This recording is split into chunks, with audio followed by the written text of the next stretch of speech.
ایک بڑا مشہور شعر ہے کہ قاتل کی یہ دلیل منصف نے مان لی کہ مقتول خود گرا تھا خنجر کی نوک پر. تو اس کے ساتھ ہی میں مائک فرت اللہ بابر صاحب کو دے رہا ہوں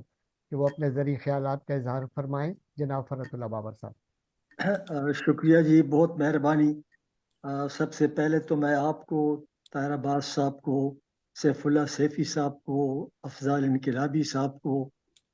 میاں منیر خان صاحب کو، اور بالخصوص یہ سوشل میڈیا پروگریسو فورم جو ہے اسد بخاری صاحب کو، جس طرح انہوں نے بتایا کہ وہ پروگریسو آواز کو اٹھانے کے لیے، پھیلانے کے لیے ان کا فورم موجود ہے. میں آپ سب کو کمپلیمنٹ کرتا ہوں، اور جتنے بھی دوست آج کی اس گفتگو میں شریک ہیں ان کو ویلکم کرتا ہوں.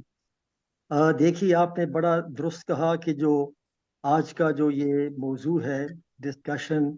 چیئرمین پارٹی نے پہلے ہی کہہ دیا ہے کہ یہ جو شہید ذوالفقار علی بھٹو کی جو برسی ہے جو 4 اپریل کو منائی جاتی ہے، وہ اب کے بار 14 اپریل کو کر دی. اور یہ بڑی اہم ہے. اہم اس لیے ہے کہ 1 مہینہ پہلے جو ہے سپریم کورٹ کا فیصلہ آ گیا ہے. یہ جو 6 مارچ کا جو سپریم کورٹ کا فیصلہ ہے، تو پاکستان کی عدالت عظمیٰ نے تسلیم کیا ہے کہ شہید ذوالفقار علی بھٹو کو جس مقدمے میں پھانسی کی سزا ہوئی تھی وہ مقدمہ غلط تھا. ان کو رائٹ آف ڈیفینس نہیں دیا گیا. اور پہلی بار اب عدالت نے خود مان لیا ہے کہ یہ ایک مرڈر تھا. اگرچہ یہ الفاظ کا استعمال تو نہیں کیا، لیکن ان کے فیصلے کا یہی مقصد ہے کہ اب یہ جو عام لوگ کہتے تھے اور دنیا کہتی تھی کہ جوڈیشل مرڈر ہے، 6 مارچ کو پہلی بار پاکستان کی عدالت نے خود تسلیم کیا کہ ہمارے پیش رو جو تھے ججز صاحبان، ان سے غلطی ہو گئی ہے. یہ ایک بہت بڑی پیش رفت ہے. آپ دیکھیں کہ اس کے بعد کیا ہوتا ہے، اور اب ہمارے سامنے اب کیا راستہ ہے. What is political parties we should do. یہ فیصلہ آتا ہے 6 مارچ کو، اور اس کے بعد ہم دیکھتے ہیں کہ اسی عدالت نے غالباً 24 مارچ کو ایک اور فیصلہ دیا اور کہا کہ ہائی کورٹ کے، اسلام آباد ہائی کورٹ کے ایک جج شوکت صدیقی کو جو نکالا گیا تھا، جب انہوں نے برملا یہ کہا تھا کہ عدالت میں دخل اندازی ہو رہی ہے انٹیلیجنس کے اداروں کی، اس بنا پر اس کے خلاف ریفرنس بنا اور اس کو برطرف کر دیا گیا تھا. تو ذوالفقار علی بھٹو کے کیس کے حوالے کے بعد 10-15 دن بعد اسی عدالت نے کہا کہ اس نے جو بات کی تھی شوکت عزیز صدیقی نے اباؤٹ انٹرفیئرنس، وہ اس کی برطرفی غلط تھی اور اسے آنریبلی ریٹائر تصور کیا گیا ہے. یہ ہوتا ہے. پھر اس کے بعد 2 یا 3 روز کے بعد آپ نے دیکھا کہ اسلام آباد ہائی کورٹ کے 6 جج متفقہ ایک کامن خط لکھتے ہیں سپریم جوڈیشل کونسل کو اور چیف جسٹس کو، اور یہی بات کرتے ہیں کہ ان کے اوپر دباؤ ہے فوج کے انٹیلیجنس کے اداروں کا. تو یہ جو شہید ذوالفقار علی بھٹو کا فیصلہ آیا ہے، اس کے بعد آپ نے دیکھا ہے کہ دروازے کھلتے جا رہے ہیں. جب سپریم کورٹ نے مان لیا کہ ہاں ہم سے غلطی ہو گئی تھی، اب ایسا لگتا ہے مجھے کہ شاید عدلیہ نے انگڑائی لی ہے اور ان کو وہ اپنے ماضی سے باہر نکلنا چاہتی ہے. اگر وہ یہ بات درست ہے، اور میں سمجھتا ہوں کہ ہاں شاید ایک کوشش ہو رہی ہے کہ عدلیہ ماضی سے نکلنا چاہتی ہے، اور وہ ماضی کیا ہے ہم کو یاد رکھنا چاہیے تاکہ یہ سب لوگوں کے سامنے یہ ہونا چاہیے. عدلیہ کا ماضی یہ رہا ہے کہ ایوب خان کے اقتدار کو دوام بخشا. عدلیہ کا یہ ماضی رہا ہے کہ وہ آئین ساز اسمبلی جس نے آئین بنا لیا تھا، اس اسمبلی کو برطرف کر کے عدلیہ نے اس کی برطرفی کو جائز قرار دیا. اس عدلیہ کا ماضی وہی ہے جس نے بھٹو کے عدالتی قتل کو جائز قرار دیا،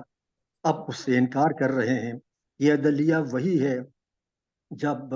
ضیاء الحق کا مارشل لگا تو اس کو انڈورس کیا. یہ عدلیہ وہی ہے جس میں پی سی او کے ججز آتے رہے، اور خواہ مارشل لا لگانا ہو، خواہ اسمبلیوں کو توڑنا ہو، خواہ سول حکومتوں کو ختم کرنا ہو، خواہ لوگوں پر جو جبر ہو رہا ہے اس کو انڈورس کرنا ہو،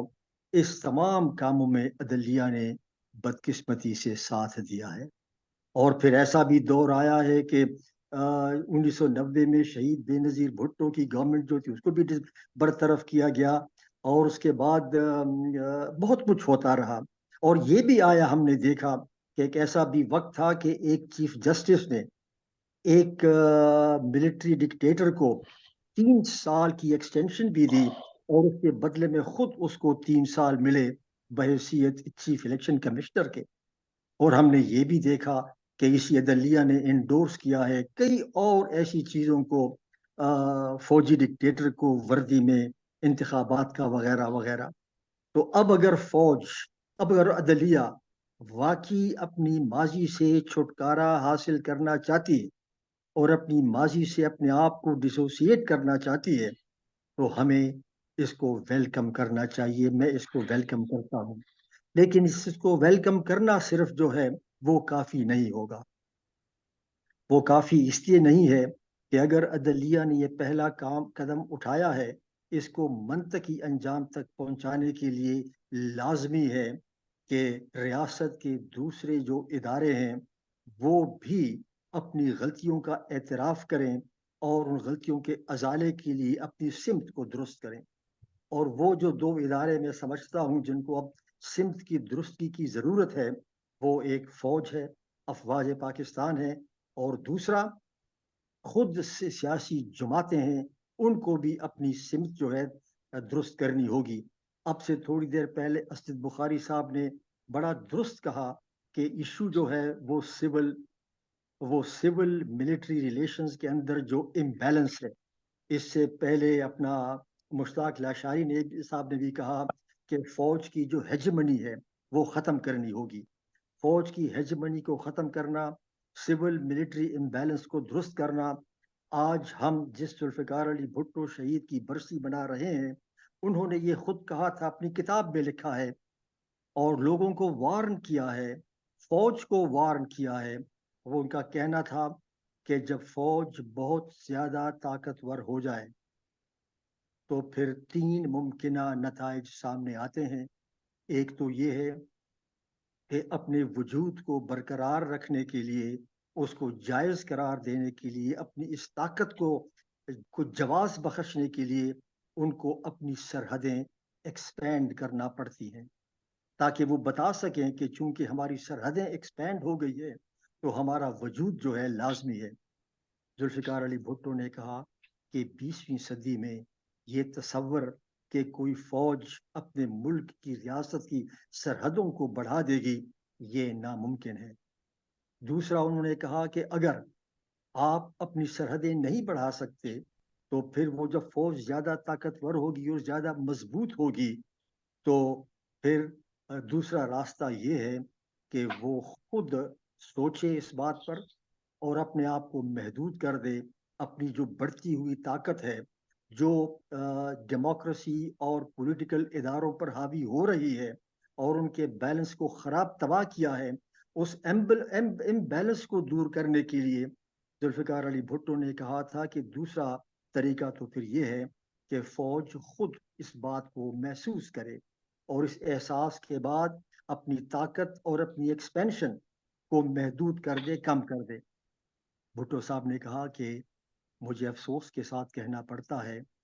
کہ میں یہ وزڈم اپنی فوج کے جرنیلوں میں نہیں دیکھتا کہ وہ خود اپنے آپ کو سکیڑیں۔ دا تھرڈ تھنگ جو ذوالفقار علی بھٹو نے کہا، وہ بڑی پتے کی بات ہے۔ انہوں نے کہا کہ پھر اس صورت میں اگر وہ فرنٹیئرز ایکسپینڈ نہیں ہوتی، جو ناممکن ہے، اور اگر فوج خود ریئلائز نہیں کرتی، کیونکہ میں سمجھتا ہوں کہ ان کے اندر وہ سوچنے کی صلاحیت نہیں ہے، ان کے اندر وہ وزڈم نہیں ہے، تو انہوں نے کہا کہ پھر تیسرا یہی رہ جاتا ہے کہ دیر از این امپلوژن۔ اور میں سمجھتا ہوں، میں ذاتی طور پر اپنے تصور کی آنکھ سے دیکھ رہا ہوں کہ ہم اس ڈائریکشن میں جا رہے ہیں جس ڈائریکشن میں مزید جا کر ہم کسی بہت بڑے حادثے کا شکار ہو سکتے ہیں، امپلوژن کا خطرہ ہے۔ تو اس لیے یہ جو لاشاری صاحب نے کہا، اسد بخاری صاحب نے کہا، آئی انڈورس وٹ دے سیڈ، کہ اب ہم اپیل کرتے ہیں کہ اگر سپریم کورٹ نے اپنے ماضی سے اپنے آپ کو علیحدہ کرنے کے لیے پہلا قدم اٹھایا ہے، تو ہم گزارش کرتے ہیں آج کے اس موقع پر کہ فوج بھی اب ایک قدم اٹھائے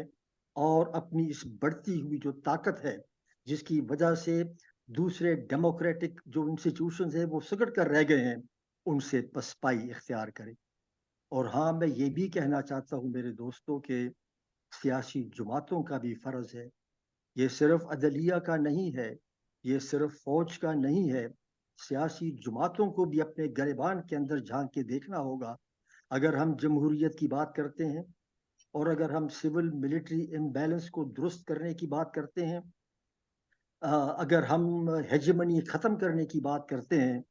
تو پھر سیاسی جماعتوں کے اندر جو انٹرنل ہیجمنی ہے وہ بھی ختم کرنی ہوگی۔ جو سیاسی جماعتوں کے اندر انٹرنل ڈیموکریسی ہے اس کو بھی پروموٹ کرنا ہوگا، ورنہ وہ سیاسی جماعت جس کے اندر خود ڈیموکریٹک ویلیوز کا فقدان ہو، اس جماعت کی آواز کے وہ ملک میں ڈیموکریسی چاہتی ہے، وہ آواز کمزور ہو جاتی ہے۔ تو ہمارے سیاسی جماعتوں کو بھی اب چاہیے کہ خود اپنے اندر ڈیموکریسی کو فروغ دیں، اور سیاسی جماعتوں کے اندر جو فیصلہ سازی کا عمل ہے وہ اب میں سمجھتا ہوں کہ وقت آ گیا ہے، اور ہم سب کو آواز اٹھانی چاہیے کہ وہ فیصلہ سازی کا عمل جو ہے وہ سٹرکچرڈ طریقے کے ساتھ ہو، اس کا باقاعدہ کوئی طریقہ کار ہو کہ اس طریقے کے ساتھ فیصلہ سازی ہوگی۔ کہ ہر سیاسی جماعت کے اندر فیصلہ سازی کی پلیٹ فارمز ہوتے ہیں، کسی جگہ پر وہ سینٹرل ایگزیکٹو کہلاتی ہے، کسی جگہ پر شورا کہلاتی ہے، کسی جگہ پر کونسل کہلاتی ہے، کسی جگہ پر کچھ اور کہلاتی ہے، لیکن فیصلہ سازی کا ایک سٹرکچر موجود ہوتا ہے۔ بدقسمتی سے سٹرکچر تو موجود ہوتا ہے لیکن سٹرکچرڈ فیصلے نہیں ہوتے۔ اب وقت آ گیا ہے کہ اگر سپریم کورٹ نے یہ قدم اٹھایا ہے تو سیاسی جماعتوں کو اس گفتگو کو اور اس کنورسیشن کو آگے بڑھانے کے لیے خود اپنے ہاں ڈیموکریسی کو پروموٹ کرے اور سٹرکچرڈ فیصلہ سازی کی ڈول ڈالے، ورنہ اس کے بغیر جو موقع اب ملا ہے سپریم کورٹ کے اس بڑے اہم فیصلے کے بعد، ہم اس موقع کو ضائع کر دیں گے۔ میں زیادہ وقت نہیں لینا چاہتا لیکن چند تجاویز پیش کرنا چاہتا ہوں، اور وہ تمام سیاسی جماعتوں کے لیے۔ جس طریقے کے ساتھ انتخابات ہو گئے 2024 کے، وہ ہم نے دیکھ لیے، اس میں تو کوئی شک نہیں ہے کہ انتخابات میں جو دھاندلی ہوئی ہے، مجھے توقع تھی کہ تمام سیاسی جماعتیں یہ کہیں گی کہ انتخابات میں دھاندلی ہوئی ہے، اور ہم وارن کرتے ہیں کہ دھاندلی انتخابات کے نتیجے میں جو کچھ بھی ہوگا اس سے اس ملک کو شدید نقصان ہوگا۔ پارلیمان کے اندر یہ آواز اٹھائی گئی، اور مجھے یاد ہے کہ ہمارے چیئرمین صاحب نے خود یہ کہا تھا کہ ہاں، ہم اس مطالبے کی حمایت کرتے ہیں کہ انتخابات میں جو کچھ ہوا ہے اس کا ایک جوڈیشل کمیشن کی زیر انکوائری کی جائے۔ انہوں نے یہ بھی کہا کہ ہم اس مطالبے کی بھی حمایت کرتے ہیں کہ یہ جو 9 مئی کے واقعات ہیں اس میں بھی تحقیقات ہو جائیں، اور انہوں نے ایک اور مطالبہ بھی اس طرح کیا تھا۔ میں سمجھتا ہوں کہ اگر پارلیمان میں یہ آواز اٹھائی گئی ہے تو now let us walk the talk, اور اس ٹاک کو واک کرنے کے لیے ہمیں عملی طور پر اس ڈائریکشن میں سمجھتا ہوں جانا چاہیے۔ اس لیے میری تجویز یہ ہے کہ دیکھیے، عدلیہ نے اپنے ماضی سے اپنے آپ کو علیحدہ کرنے کا جو قدم اٹھایا ہے، اس کو تقویت دینے کے لیے عدلیہ نے کچھ فیصلے بھی کیے تھے، اور انہوں نے فیصلے تو کر دیے، لیکن ان فیصلوں کا جو امپلیمنٹیشن ہے وہ سیاسی جماعتوں کا، ایگزیکٹو کا اور اب پارلیمان کا کام ہے۔ ایک فیصلہ تھا سپریم کورٹ کا فیض آباد دھرنا کیس میں 2019 کا، اس میں انہوں نے کچھ مطالبات کیے ہیں، کچھ احکامات دیے ہیں کہ کیسے سیکیورٹی کے اداروں کو پابند کیا جائے۔ میں سمجھتا ہوں کہ اب ڈول ڈالا جائے کہ 2019 میں جو سپریم کورٹ کا فیصلہ تھا، جو اسی جج کی سربراہی میں تھا جو آج پاکستان کا چیف جج ہے، قاضی فائز عیسیٰ کا، اس فیصلے پر عمل درآمد کیا جائے۔ دوسرا میں مطالبہ کرتا ہوں کہ آپ کو یاد ہوگا کہ 1996 میں یہ بات سامنے آ گئی تھی کہ کس طرح آئی ایس آئی نے فنڈز سیاسی جماعتوں میں تقسیم کر کے پاکستان پیپلز پارٹی کو اقتدار سے باہر رکھنے کی کوشش کی تھی. یہ تو خود اس وقت کے آئی ایس آئی کے سربراہ نے ایفیڈیوٹ دیا تھا، اور جب نصیر اللہ بابر نے یہ بات پارلیمان کے اندر کی تو air marshal Asghar Khan supreme court گئے اور انہوں نے کہا کہ اس پہ تحقیقات ہونی چاہیے، فیصلہ ہونا چاہیے. وہ 16 سال تک یہ مقدمہ چلتا رہا، وہ شخص 90 سال کی عمر میں بھی اس کو پرسو کرتا رہا. بالآخر وہ فیصلہ بھی آ گیا، اور وہ 2012 کا فیصلہ ہے جس میں سپریم کورٹ نے نشاندہی کی ہے اور کہا ہے کہ جن لوگوں نے اپنے حلف کو توڑا اور جن لوگوں نے یہ رقم لے کر سیاسی جماعتوں میں گٹھ جوڑ کر کے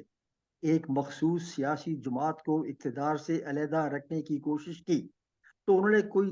تجاویز دی ہیں، احکامات دیے ہیں اور کہا ہے کہ اس پہ کارروائی کی جائے. لیکن آپ نے دیکھا کہ 2012 کے بعد تمام سیاسی جماعتوں کو جیسے حکم ملا ہو کہ خبردار اس فیصلے پر عمل درآمد نہیں کرنا. میرا خیال یہ ہے، میری تجویز ہے کہ سپریم کورٹ کے اس فیصلے کے بعد چلیں ہم سپریم کورٹ کی یہ جو شہید ذوالفقار علی بھٹو کیس کا جو فیصلے کے بعد اگر ہم 2012 کے سپریم کورٹ کے فیصلے پر عمل درآمد نہیں کر سکتے، کم از کم پارلیمان کے اندر اس فیصلے کے اوپر ڈسکشن ہو جائے اور یہ کہا جائے کہ سپریم کورٹ کا یہ بھی فیصلہ ہے، اور یہ ایک ریزولوشن ڈالا جائے اور کہا جائے کہ آج نہیں کل، کل نہیں پرسوں، کبھی تو ایک وقت آئے گا کہ اس فیصلے پر عمل درآمد ممکن ہو سکے گا. دیکھیں تاریخ میں ایسے لمحات آ جاتے ہیں، یہاں ایک وقت ہوتا ہے. اگر آپ کو یاد ہو تو جب یحییٰ خان کا مارشل لا تھا، تو جب یحییٰ خان کا مارشل لا تھا تو اس کے خلاف تو جب سپریم کورٹ کچھ نہیں کر سکی، لیکن جب یحییٰ خان کا مارشل لا ختم ہوا اور سپریم کورٹ کا فیصلہ پھر آیا تو اس فیصلے میں کہا گیا تھا کہ جب بھی ڈکٹیٹر کے ہاتھ سے، جب تک اس کے ہاتھ میں ریاست کا کوئرسو اپاراٹس موجود ہے تو شاید تم اس کے خلاف ایکشن نہیں لے سکتے، لیکن جب بھی اس کے ہاتھ سے ریاست کا کوئرسو اپاراٹس گر جائے یا چھین لیا جائے تو پھر وہ وقت ہے کہ اس کو انصاف کے کٹہرے میں لایا جائے. تو میں سمجھتا ہوں کہ اگر پارلیمان کے اندر یہ آواز اٹھائی جائے اور صرف یہ کہا جائے کہ 2012 کا جو فیصلہ ہے شاید ہم اس کو امپلیمنٹ تو نہیں کر سکتے، لیکن ہاں یاد رکھو کسی وقت بھی جب تمہارے ہاتھ سے یہ کوئرسو آپراٹس گرے گا اور یہ تمہارے ہاتھ میں نہیں رہے گا تو پھر تمہیں انصاف کے کٹہرے میں لایا جا سکے گا. اس لیے ہوش کے ناخن لو، ہوش کے ناخن لو، اور یہ جو آپ کا بڑھتا ہوا جو اثر اور رسوخ ہے سول کے تمام اداروں پر، اس کو کم کرنے کی کوشش کی جائے. یہ بھی میں سمجھتا ہوں کہ پارلیمان کو کرنا چاہیے. اسی طرح میں سمجھتا ہوں کہ آواز یہ بھی اٹھانی چاہیے سپریم کورٹ کے فیصلے کے بعد کہ جس مقام پر شہید بھٹو کو پھانسی دی گئی تھی، پھانسی گھاٹ، اس پر میں سمجھتا ہوں کہ ایک قومی وہ ہونا چاہیے، یادگار ہونی چاہیے، اور شہید ذوالفقار علی بھٹو کے نام پر یادگاری ٹکٹ جاری ہونی چاہیے، ان کے نام پر ایک یادگاری سکہ جاری ہونا چاہیے، تاکہ یہ جو سپریم کورٹ کا جو فیصلہ ہے اس کا تو منطقی انجام ہی یہی ہونا چاہیے کہ ہم سپریم کورٹ نے جب کہہ دیا ہے کہ ظلم ہوا ہے اور ہمارے پیش رو نے غلط فیصلہ کیا ہے تو اس غلط فیصلے کو ہم انڈو تو نہیں کر سکتے، لیکن کم از کم اس کے جو پوائگننٹ اثرات ہیں ان کو میٹیگیٹ کرنے کے لیے ہم یہ تو کر سکتے ہیں. اور ہاں، بطور معاشرہ ہماری بھی ذمہ داری ہے، سب کی، سول سوسائٹی کی، نہ صرف سیاست دانوں کی بلکہ سول سوسائٹی کی بھی، کہ آواز اٹھائیں اور جو جبر کا ماحول ہے اس جبر کے خلاف آواز اٹھائیں. آپ کی آواز صدا بصحرا نہیں جائے گی، آواز اٹھانی چاہیے. میں نے دیکھا ہے کہ سول سوسائٹی اور آرگنائز لیبر یونین دونوں جو ہیں وہ ریٹریٹ ہو رہے ہیں. کیونکہ جبر ہو رہا ہے، تو میں سمجھتا ہوں کہ سیاسی جماعتوں کے علاوہ سول سوسائٹی کو بھی آواز اٹھانی چاہیے۔ میں آپ سب کا بہت شکر گزار ہوں کہ آپ نے مجھے بات کرنے کا موقع دیا۔ میں کوشش کروں گا کہ آپ کے ساتھ شامل رہوں، کافی دیر تک سب کی باتیں سنوں، اور اگر کوئی جنرل ڈسکشن ہو تو اس میں بھی میں پارٹیسپیٹ کروں گا۔ میں ایک بار پھر آپ سب کو کمپلیمنٹ کرتا ہوں کہ آپ نے اس موقع پر اس ویبینار کا اہتمام کیا ہے۔